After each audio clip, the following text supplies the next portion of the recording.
नमस्कार, मैं डॉक्टर राकेश पाठक। आज की सबसे बड़ी खबर यह है कि प्रधानमंत्री नरेंद्र मोदी वाराणसी संसदीय सीट से चुनाव हार गए हैं।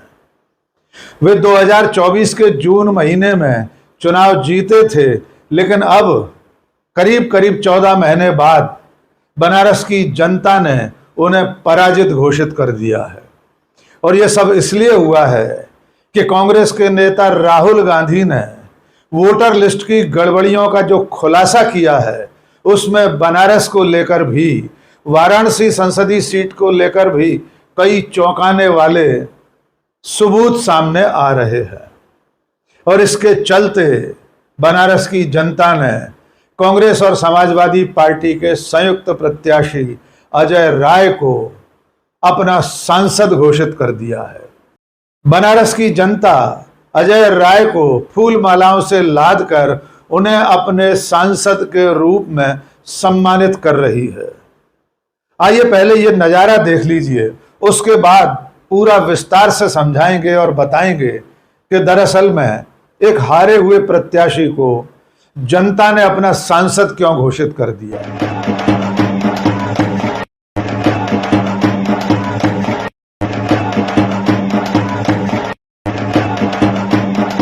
ये जो नज़ारा आपने देखा, ये अजय राय के घर का है।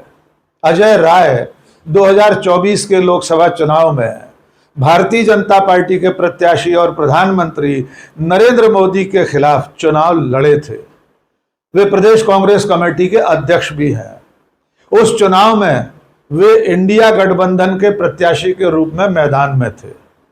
उन्होंने नरेंद्र मोदी को कड़ी चुनौती दी थी और उसके बाद वे 1,52,000 वोटों से चुनाव हार गए थे। आपको अच्छी तरह याद होगा कि जब 4 जून को वाराणसी लोकसभा सीट की गिनती चल रही थी, मतों की गिनती चल रही थी, तब शुरुआती रुझान में अजय राय ने प्रधानमंत्री नरेंद्र मोदी को पीछे छोड़ दिया था। शुरू के कुछ चरण तक अजय राय लगातार आगे चल रहे थे। उसके बाद बहुत देर तक मतगणना रुकी भी रही थी। उस वक्त की हेडलाइंस भी आपको याद होंगी। प्रधानमंत्री नरेंद्र मोदी बनारस में कांग्रेस प्रत्याशी से पीछे हुए, लेकिन धीरे धीरे करके अगले चरणों में नरेंद्र मोदी ने बढ़त बनाई और अंत में 1,52,000 वोटों से चुनाव जीत गए। उसके बाद वे तीसरी बार प्रधानमंत्री बने। और अब राहुल गांधी ने 7 अगस्त को वोटर लिस्ट में धांधली का जो खुलासा किया है, उसके बाद देश में तमाम जगहों से, तमाम लोकसभा और विधानसभा सीटों से वोटर लिस्ट में उलटबाजियों की खबरें सामने आ रही हैं। ऐसे ऐसे घपले सामने आ रहे हैं कि लोग हैरान रह गए हैं। और इसी क्रम में बनारस संसदीय सीट पर वोटर लिस्ट में एक ऐसे मतदाता का नाम भी मिला है जो कम से कम 50 लोगों का पिता है। राजकमल दास नाम के इस वोटर के 57 साल से लेकर 72 साल तक के सुपुत्र हैं। यानी वोटर लिस्ट में जो राजकमल दास नाम का मतदाता है, उसके 50 संतानें हैं। इनमें से कितने लोगों ने 2024 के लोकसभा चुनाव में वोट दिया, किसने किसके नाम पर वोट दिया, ये अभी रहस्य बना हुआ है। इसके अलावा इस तरह की खबरें भी सामने आ चुकी हैं कि बनारस संसदीय सीट पर कम से कम 3 लाख फर्जी वोटर हैं। इस तरह के जब आंकड़े सामने आए हैं, उसके बाद से बनारस की जनता ने और खुद कांग्रेस प्रत्याशी रहे अजय राय ने प्रधानमंत्री नरेंद्र मोदी को चोरी के वोटों से जीतकर बने हुए सांसद और प्रधानमंत्री बता दिया है। आइए सुनते हैं अजय राय ने क्या कहा। निश्चित तौर से कांग्रेस पार्टी हमारी सड़क पर उतरी है और आम जनता अब जागरूक हो चुकी है, क्योंकि अब चोरी बेईमानी का जवाब हम सड़क पर उतर कर निश्चित देंगे।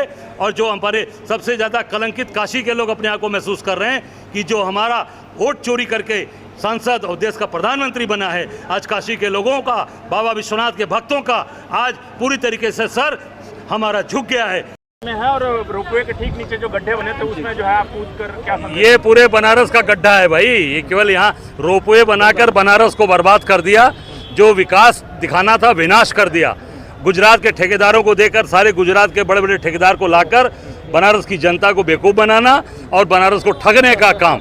अभी लोकसभा चुनाव के पहले नाइट मार्केट बसाया गया, गरीबों को दिखाया गया सब्ज बाग कि आओ हम सबको जगह दे रहे हैं। जहां लोकसभा चुनाव जीते तहां उसको तोड़कर, क्योंकि गरीबों ने उनको वोट नहीं दिया, गरीबों का भाई अजय राय को वोट मिला, तो यहाँ पूरी तरीके से इसको भाजपा के लोगों ने बर्बाद किया और पैसा एजेंसी लेकर भाग गई।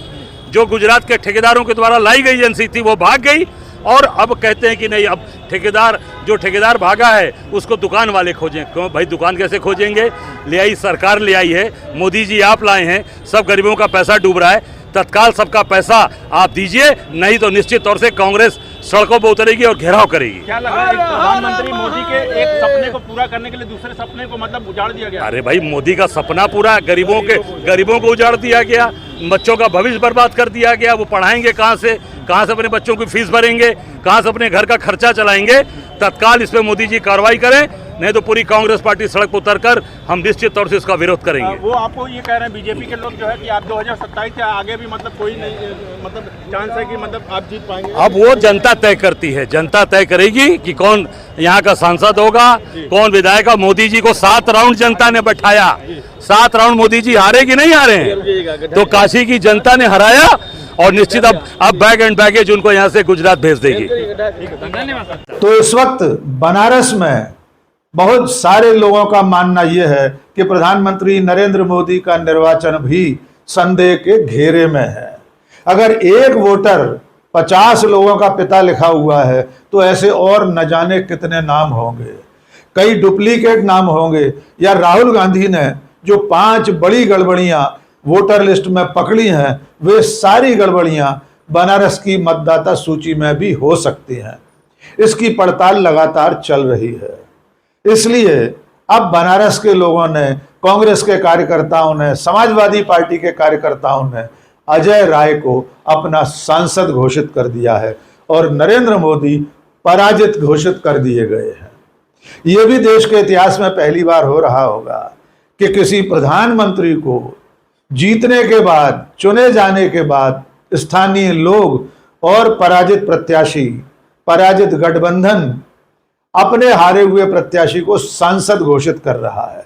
यद्यपि इसकी कोई वैधानिक मान्यता नहीं है, लेकिन इसके बावजूद प्रधानमंत्री बन चुके व्यक्ति को, जो तीसरी बार प्रधानमंत्री बना है, जिसे गंगा ने बुलाया था बनारस, जो ये दावा करता था कि बनारस को क्योटो बना देगा, उसकी जीत पर संदेह के बादल मंडराने लगे हैं। लेकिन ये एकमात्र सीट नहीं है जिस पर किसी प्रत्याशी की जीत पर सवाल उठे हैं। अब धीरे धीरे करके देश भर में कई और सीटों पर इसी तरह की गड़बड़ियों को लेकर सवाल उठ रहे हैं।